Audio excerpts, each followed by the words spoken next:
سبحانك لا علم لنا إلا ما علمتنا إنك أنت العليم الحكيم.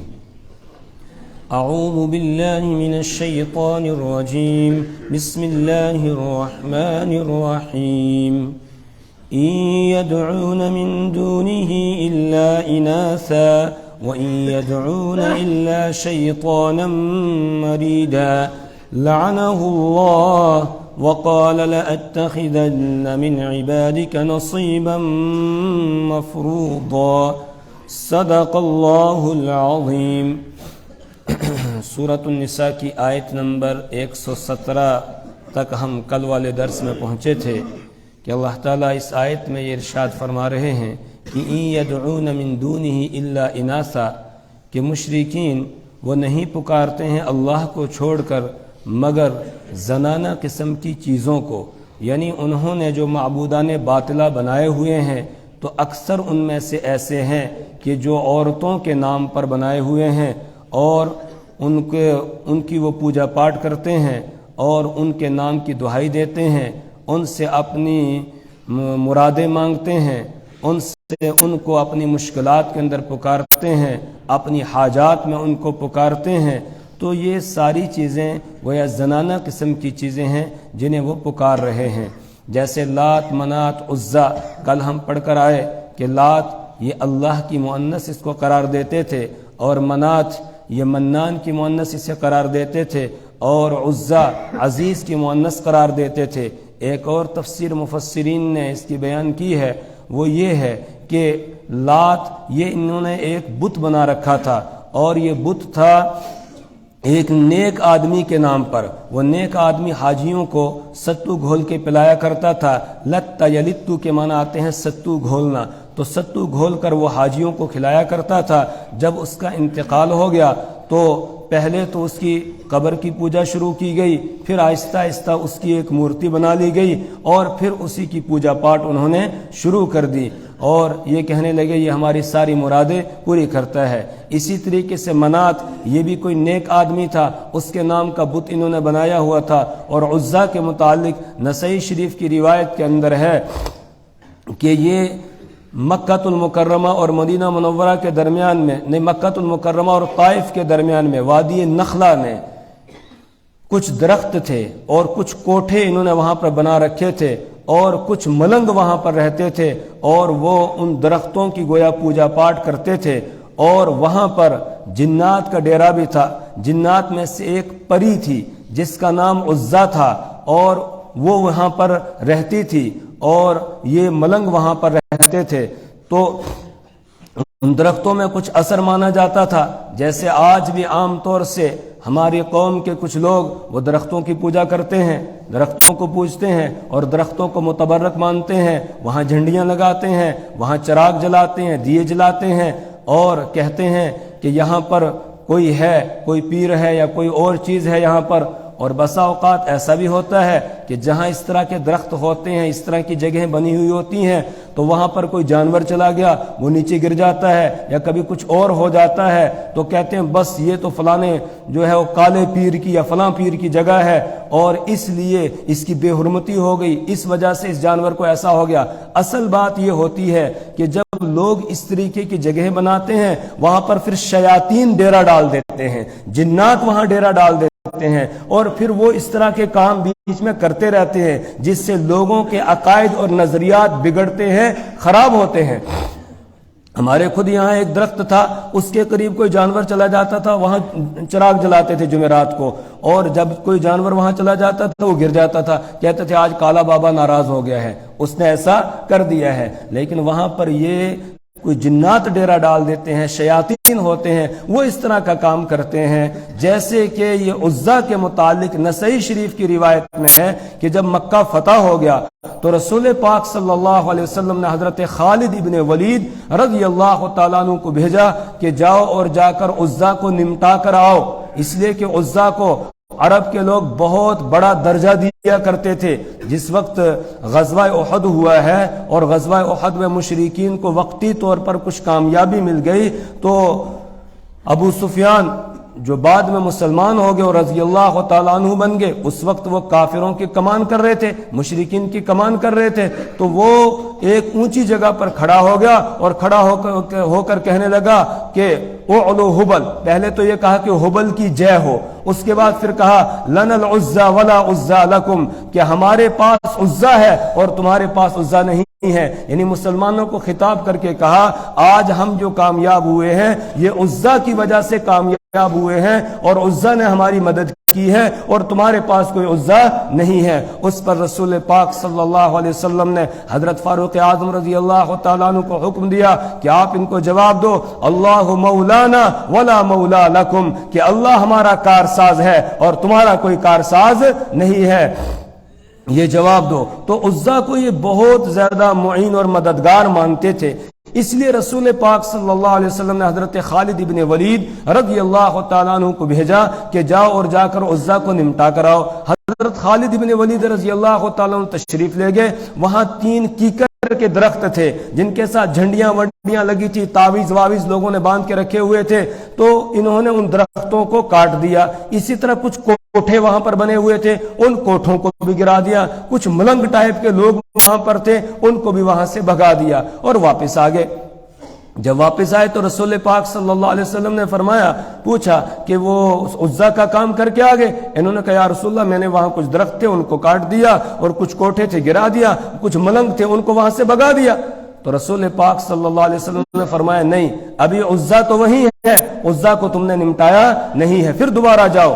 تو جب دوبارہ گئے حضرت خالد بن ولید رضی اللہ تعالیٰ عنہ تو دیکھتے ہیں عجیب منظر ہے کہ وہاں پر وہ ملنگ بیٹھے ہوئے ہیں اور وہ یا عزا کہہ کے پکار رہے ہیں، تب تک ایک عورت نما، ایک عورت جو ہے وہ ظاہر ہوتی ہے کہ امرأۃ عریانۃ ناشرۃ رأسہا، کہ ایک عورت ہے جو ننگی ہے اور اپنے سر کے بالوں کو بکھیرے ہوئے ہے اور اپنے سر کے بالوں پر جو ہے وہ مٹی ڈال رہی ہے اور کہہ رہی ہے کفران کی یا عزا، کفران کی یا عزا، عزا تیری ناقدری کی جا رہی ہے، عزا تیری ناقدری کی جا رہی ہے۔ یہی وہ جنی عورت تھی، یہی وہ پری تھی جس کی یہ پوجا کرتے تھے اور جو یہاں پر اپنے کرتب کچھ دکھاتی تھی اور لوگ سمجھتے تھے ان درختوں کے اندر بڑی شکتی ہے، بڑی طاقت ہے اور یہاں ہمارے کام بنتے ہیں۔ اس طریقے سے جب وہ اس طریقے سے چیخ رہی تھی، چلا رہی تھی کفران کی یا عزا، تو حضرت خالد بن ولید رضی اللہ تعالیٰ عنہ کی طرف اس نے ان پر حملہ کرنا چاہا۔ یہ جنات جو ہے یہ بھی حملہ آور ہوتے ہیں، حملہ کرنا چاہا۔ حضرت خالد بن ولید رضی اللہ تعالیٰ نے تلوار ایسے کی اور اس کی گردن اس سے الگ کر دی، اس کے جسم کے 2 حصے کر دیے اور پھر واپس آ گئے۔ تو رسول پاک صلی اللہ علیہ وسلم فرمایا اب تو آپ نے عزا کا کام تمام کیا ہے۔ تو معلوم ہوا کہ اس طرح کے جو مقامات ہوتے ہیں وہاں پر جنات کا کچھ اثر ہو جاتا ہے، لوگ سمجھتے ہیں یہاں سے ہماری مرادیں پوری ہو رہی ہیں، اس طرح دیکھ کر یہ شرک ہے۔ یہی تو مشرکین مکہ کے اندر شرک تھا، اسی لیے ان کو مشرک کہا گیا ہے۔ ہمیں درختوں کی پوجا کے لیے نہیں کہا گیا، کسی اور چیز کی، صرف اللہ کی عبادت اور بندگی ہوگی، اور نفع اور نقصان کا مالک اللہ ہے، کوئی اور نہیں ہے۔ تو ان يدعون من دون اللہ اناسا وان يدعون الا شیطانا مریدا، اور وہ نہیں پکارتے ہیں الا شیطانا مریدا مگر سرکش شیطان کو۔ اصل میں شرک کی طرف لگانے والا، کفر کی طرف لگانے والا وہ شیطان ہے، ابلیس ہے۔ لوگ اس کی پوجا کرتے ہیں، جو فرشتوں کے نام کے بت بنا کے ان کو پوج رہے ہیں، وہ فرشتوں کی پوجا نہیں کر رہے ہیں بلکہ وہ تو جنات یعنی شیاطین کو پوج رہے ہیں، شیطان کی پوجا کر رہے ہیں۔ اسی لیے سورہ سبا میں ہے قیامت کے دن اللہ تعالیٰ جب فرشتوں سے پوچھیں گے کہ کیا یہ لوگ تمہاری عبادت کیا کرتے تھے، وہ کہیں گے نہیں، سبحانک، اے اللہ نہیں، تیری ذات پاک ہے، یہ ہماری عبادت نہیں کرتے تھے، بل کانوا یعبدون الجن، بلکہ یہ تو جن کی یعنی شیطان کی عبادت کرتے تھے، اس کا کہنا مانتے تھے۔ جو حضرت عیسیٰ علیہ السلام کی مورتی بنا کر ان کو پوج رہے ہیں، وہ حضرت عیسیٰ علیہ السلام کی پوجا نہیں کر رہے ہیں، وہ شیطان کی پوجا کر رہے ہیں، اس لیے کہ شیطان نے ان کو اس کام پر لگایا ہے۔ جو حضرت عزیر علیہ السلام کی پوجا کر رہے ہیں، وہ ان کی پوجا نہیں کر رہے ہیں بلکہ وہ شیطان کی پوجا کر رہے ہیں جس نے اس کام پر ان کو لگایا۔ یا اسی طریقے سے جو ہمارے برادران وطن اپنے دیوی دیوتاؤں کی پوجا کرتے ہیں، یہ ان کی پوجا نہیں کر رہے ہیں بلکہ یہ در حقیقت شیطان کو پوج رہے ہیں، کیونکہ اس کام پر لگانے والا ان کو شیطان ہے۔ تو وَإِن يَدْعُونَ إِلَّا شَيْطَانًا مَرِيدًا، اور وہ نہیں پکارتے ہیں مگر سرکش شیطان کو۔ شیطان سرکش ہے، سب سے پہلے سرکشی کرنے والا شیطان ہی ہے، سب سے پہلے نافرمانی کرنے والا یہی ہے۔ ابلیس لعین ہے۔ جب اللہ نے حکم دیا کہ میں نے انسان کو بنایا ہے، اب اس کو سجدہ کرو، یعنی اس کو قبلہ بنا کر سجدہ کرو حضرت آدم علیہ السلام کو، فرشتے سجدے میں چلے گئے الا ابلیس، لیکن ابلیس نے سجدہ نہیں کیا۔ اس پر اللہ نے فرمایا یا ابلیس ما منعک الا تسجد لما خلقت بیدی، اے ابلیس تجھے کس چیز نے روکا اس سے کہ تو نے سجدہ نہیں کیا اس کو جس کو میں نے اپنے ہاتھ سے پیدا کیا ہے؟ میں نے حکم دیا تھا کہ اس کو سجدہ کرنا، اذ امرتک، میں نے حکم دیا تجھے، لیکن پھر بھی تو نے سجدہ نہیں کیا۔ تو آگے سے جواب دینے لگا خلقتنی من نار وخلقتہ من طین، کہا آپ نے مجھے تو آگ سے پیدا کیا، اس کو مٹی سے پیدا کیا ہے، انا خیر منہ، میں اس سے بہتر ہوں۔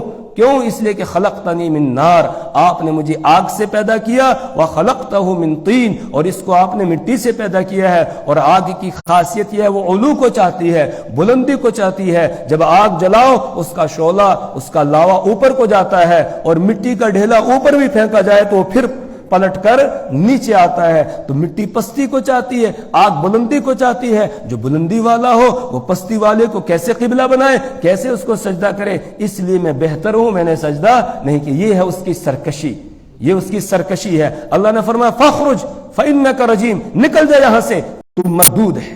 تو مردود بنا کر اس کو وہاں سے نکال دیا گیا۔ اس وقت اس نے کہا کہ مجھے قیامت کے دن تک کے لیے مہلت دے دی جائے، قیامت کے دن تک مجھے مہلت دے دی جائے، مجھے زندگی دے دی جائے۔ اللہ نے فرمایا کہ چل تجھے میں نے مہلت دے دی ہے، الی وقت معلوم، ایک مقررہ وقت تک کے لیے میں نے تجھے مہلت دے دی ہے۔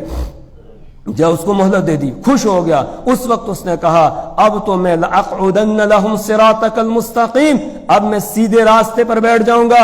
ثم لآتینہم من بین ایدیہم ومن خلفہم وعن ایمانہم وعن شمائلہم ولا تجد اکثرہم شاکرین، پھر اب میں ان کو بہکانے کی، راہ راست سے ہٹانے کی کوشش کروں گا۔ ثم لآتینہم من بین ایدیہم، پھر میں ان کے پاس آؤں گا کبھی سامنے سے، ثم لآتینہم من بین ایدیہم ومن خلفہم، اور ان کے پیچھے سے، وعن ایمانہم، ان کے دائیں جانب سے، وعن شمائلہم، اور ان کے بائیں جانب سے آؤں گا، اور آ کر ان کو گمراہ کرنے کی کوشش کروں گا، راہ راست سے ہٹانے کی کوشش کروں گا۔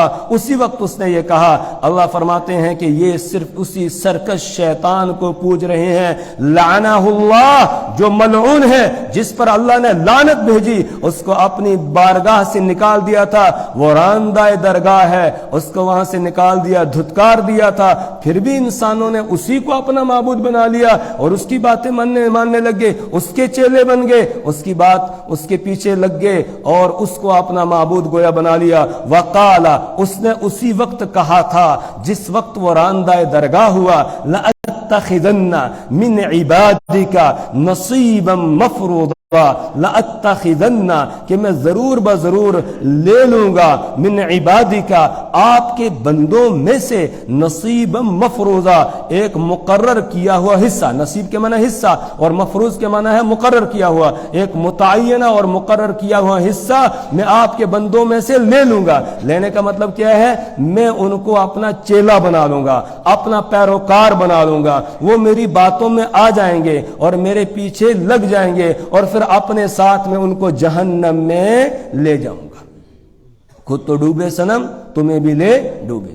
تو اب خود ڈوبا اور سب کو ڈبانے کی وہ کوشش کرتا ہے، اور یہ اعلان اس نے اسی وقت کیا تھا کہ میں ضرور بضرور ان کو لے جاؤں گا۔ اور کتنوں کو لے گا؟ اللہ اکبر۔ ایک روایت میں اللہ کے رسول صلی اللہ علیہ وسلم نے ارشاد فرمایا 999 ہوں گے 1000 میں سے اس کے چیلے، اور ایک ہوگا بچنے والا۔ 1000 میں سے 999 اس کے چیلے ہوں گے اور ایک ہوگا بچنے والا۔ اللہم احفظنا، اللہ ہماری اس کے شر سے، اس کے وسوسوں سے حفاظت فرمائے۔ تو اس نے کہا میں اپنا آپ کے بندوں میں سے ایک متعین حصہ لے لوں گا، ضرور لے کر رہوں گا، اور پھر کیا کروں گا؟ وَلَأُضِلَّنَّهُمْ، اضل یضل اضلالا، اس کے معنی ہے گمراہ کرنا، وَلَأُضِلَّنَّهُمْ، اور میں ضرور بضرور انہیں گمراہ کروں گا، یعنی ان کو فکری اور عقیدے کی گمراہی میں مبتلا کروں گا، ان کو شرک میں مبتلا کر دوں گا، ان کو راہ راست سے نکالوں گا، ہٹاؤں گا، تجھ پر ایمان لانے سے ان کو پھیرنے کی کوشش کروں گا، انہیں گمراہ کروں گا، وَلَأُمَنِّيَنَّهُمْ، اور میں انہیں آرزویں دلاؤں گا، امیدیں دلاؤں گا، لمبی لمبی امیدوں میں ان کو مبتلا کر دوں گا۔ پہلی کوشش یہ ہوگی کہ ان کو میں عقائد اور نظریات سے نکال کر کفر اور شرک کے اندر مبتلا کروں گا، توحید سے ہٹانے کی کوشش کروں گا اور شرک میں ان کو میں مبتلا کروں گا۔ پہلی کوشش میری یہ ہوگی۔ اگر اس میں کامیاب نہیں ہوا، عقیدے کا کوئی بڑا پکا ہوا، پھر میں اس کو لمبی لمبی امیدیں دلاؤں گا کہ تو کلمہ گو ہے، تو مسلمان ہے، تیری تو رسول پاک صلی اللہ علیہ وسلم سفارش کرنے والے ہیں، وہ سفارشی ہیں، تجھے کیا ضرورت ہے نمازیں پڑھنے کی، تجھے کیا ضرورت ہے فلاں فلاں نیکی کے کام کرنے کی، تو کلمہ گو ہے، تو بخشا جائے گا، ایک نہ ایک دن تیری بخشش ہو جائے گی، اور اللہ بڑا غفور رحیم ہے، ابھی کر لے جو کرنا ہے، بعد میں توبہ کر لینا۔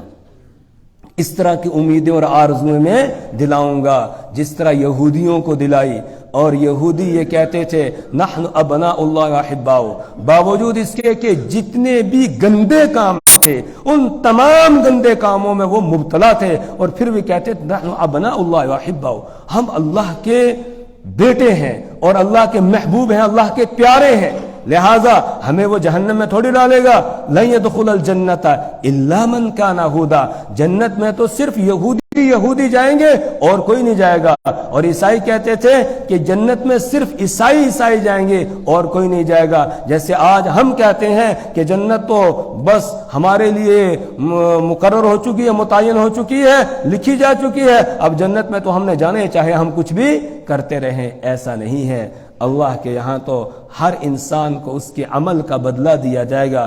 اليوم تجزا كل نفس بما كسبت لا ظلم اليوم، کہ آج تو ہر انسان کو اس کی کمائی کا بدلہ دیا جائے گا، لا ظلم اليوم، آج کسی پر کوئی ظلم نہیں کیا جائے گا۔ اليوم تجزون ما كنتم تعملون، آج تمہیں تمہارے عمل کا پورا بدلہ دیا جائے گا۔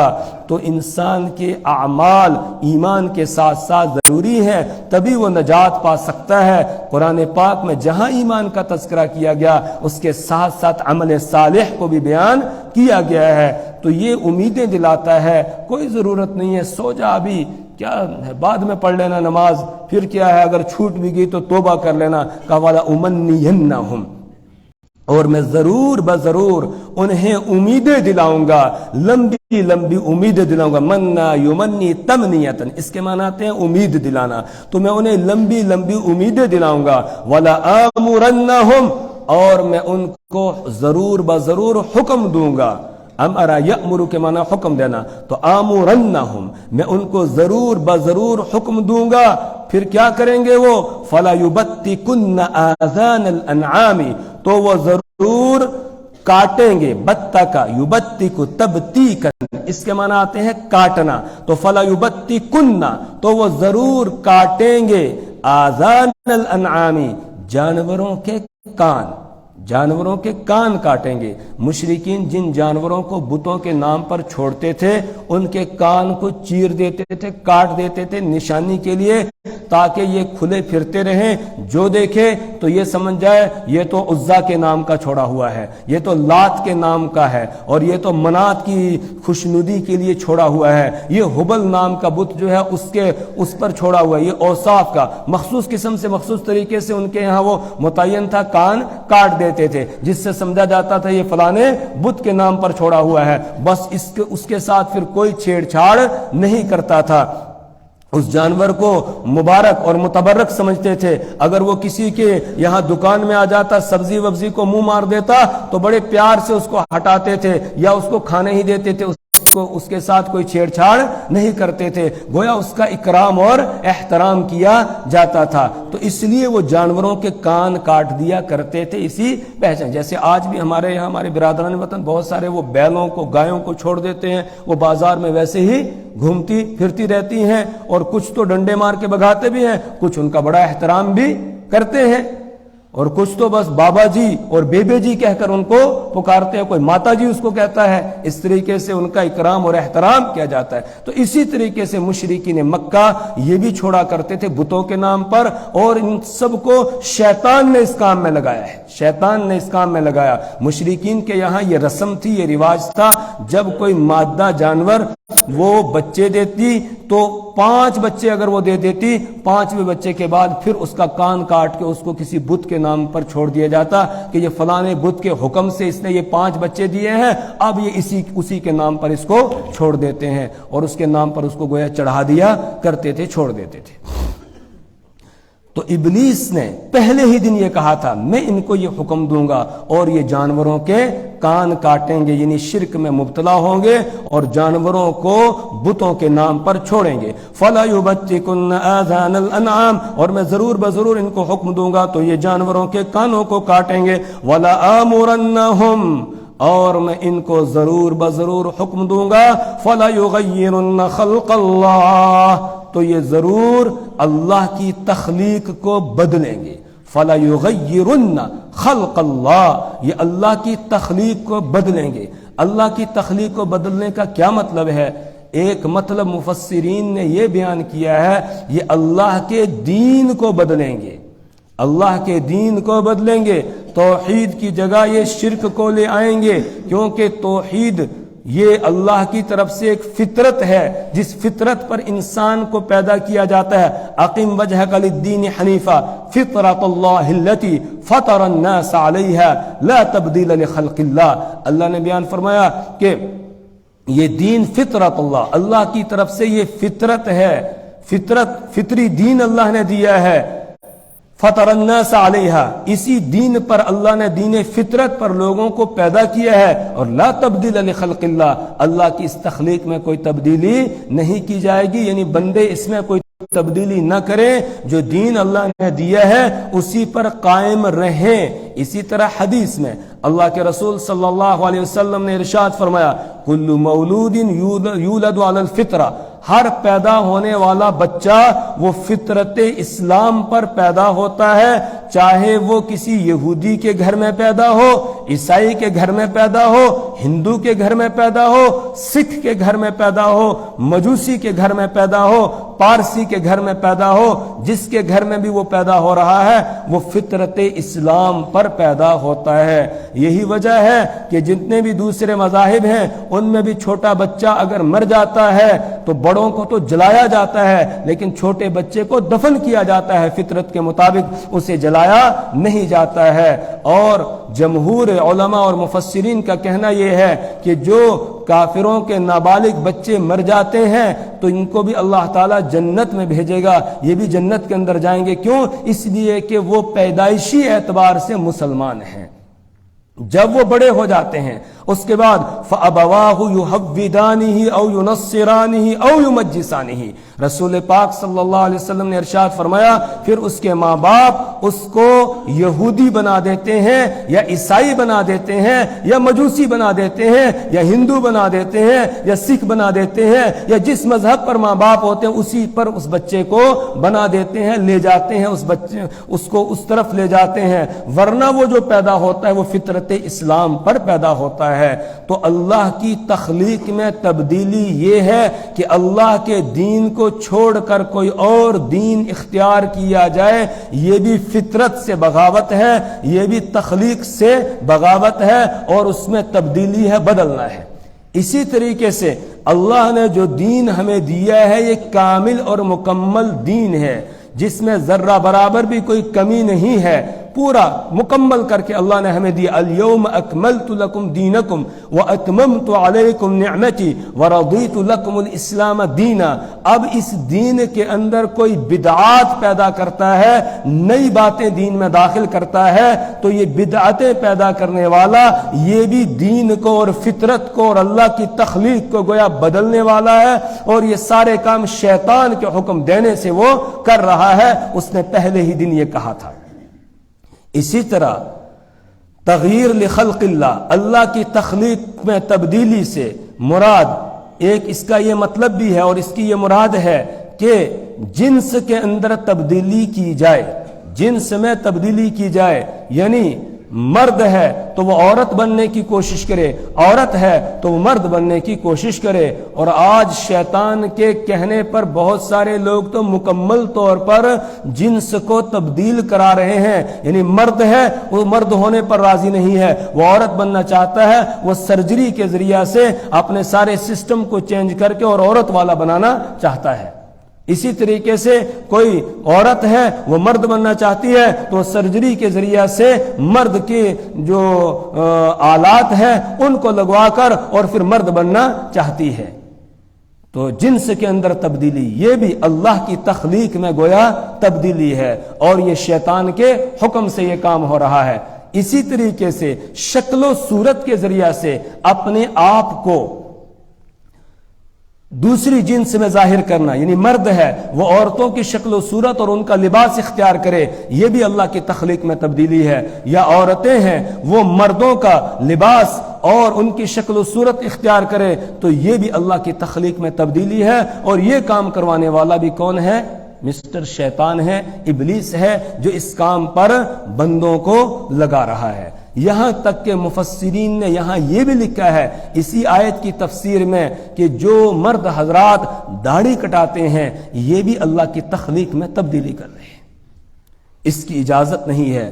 اور کشمیری زبان میں جو تفسیر ہے حضرت مولانا یوسف شاہ صاحب رحمۃ اللہ علیہ کی، جو پرانے نسخے اس کے پہلے کے ہیں، انہوں نے بھی اس آیت کی تفسیر میں، ہمارے استاد حضرت مفتی فیض الوحید صاحب نور اللہ مرقدہ بیان کرتے تھے، انہوں نے خود پڑھا ہے کہ اس تفسیر کے اندر اسی آیت کی تفسیر میں یہ لکھا تھا کہ داڑھی کٹانا یا 4 انگلیوں سے کم داڑھی رکھنا، یعنی 1 مشت سے کم رکھنا، یہ بھی اللہ کی تخلیق میں تبدیلی ہے. لیکن اب جو نسخے اس کے چھپ رہے ہیں تو ان کے خاندان والوں نے چونکہ خود اس عمل کو چھوڑ دیا، اس لیے انہوں نے یہ والی بات تفسیر میں سے نکلوا دی. ہونا یہ چاہیے تھا کہ اس کے مطابق عمل کرتے، لیکن قرآن کو بدل دیا، خود بدلے نہیں. تو یہ بھی تبدیلی. عورتوں کا اپنے بالوں کو منڈانا، جیسے مرد ٹنڈ کرواتے ہیں اس طریقے سے عورتیں، یا مرد بال کٹواتے ہیں، عورتیں بال کٹواتی ہیں، یہ بھی اللہ کی تخلیق میں تبدیلی ہے. اسی آیت کی تفسیر میں مفسرین نے یہ بات لکھی ہے. تو اللہ کی تخلیق میں ہمیں تبدیلی نہیں کرنی ہے. اپنے جسم میں ہم جو تصرف کریں اللہ کی اجازت کے مطابق کریں، اس سے زائد تصرف کریں گے تو یہ تغییر لخلق اللہ کی تخلیق میں تبدیلی ہو جائے گی. اللہ کی اجازت کیا ہے؟ جیسے مثال کے طور پر بغل کے بال کاٹنا، یہ اللہ کی اجازت اور اس کے حکم سے ہے، اور یہ رسول پاک صلی اللہ علیہ وسلم اور اصلاً حضرت ابراہیم علیہ السلام کی سنت ہے، انہوں نے سب سے پہلے بغل کے بال کاٹے ہیں. اسی طریقے سے زیر ناف بالوں کو صاف کرنا، یہ بھی سب سے پہلے حضرت ابراہیم علیہ السلام نے کیا اللہ کے حکم سے، تو یہ ان کی سنت ہے. اور رسول پاک صلی اللہ علیہ وسلم نے بھی اس کا حکم دیا ہے کہ زیادہ سے زیادہ مدت اس کی 40 دن ہے، 40 دن کے اندر اندر بالوں کو صاف کرنا چاہیے. ناخن کاٹنا اس کا بھی حکم ہے، تو یہ بھی اللہ کی اجازت سے ہے. مونچھیں کاٹنا یہ بھی اللہ کی اجازت سے ہے. مردوں کے لیے سر کے بال کاٹنا یہ بھی اللہ کی اجازت سے ہے. تو جو تصرف ہمارے جسم میں اللہ کی اجازت سے ہوگا وہ تو تغییر لخلق اللہ میں نہیں آئے گا. اس کے علاوہ اگر ہم کچھ کرتے ہیں یہ تغییر لخلق اللہ کے اندر آئے گا. جیسے آج کل نسبندی کی جاتی ہے کہ تاکہ بچے پیدا نہ ہوں، وہ بچے دانی نکلوا دی جاتی ہے، یہ بھی اللہ کی تخلیق میں تبدیلی ہے، یا کسی کو خصی بنا دیا جائے یہ بھی اللہ کی تخلیق میں تبدیلی ہے، اور یہ سارے کام شیطان کے حکم سے ہو رہے ہیں۔ اس نے پہلے ہی دن کہا تھا وَلَآمُرَنَّهُمْ، میں ضرور بضرور ان کو حکم دوں گا، فَلَا يُغَيِّرُنَّ خَلْقَ اللَّهِ، تو یہ اللہ کی تخلیق میں ضرور تبدیلی کریں گے۔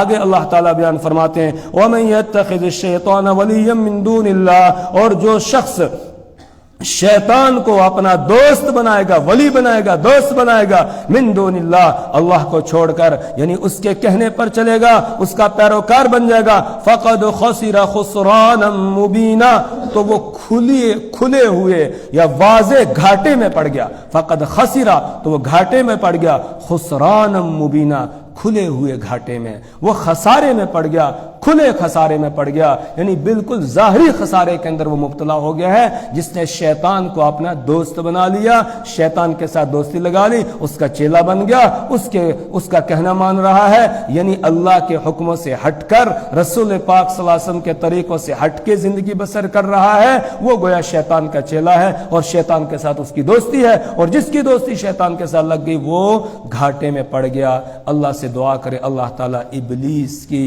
چالوں سے، اس کی جالوں سے ہماری حفاظت فرمائے، اللہ تعالیٰ سے ہماری حفاظت فرمائے، اللہ ہمیں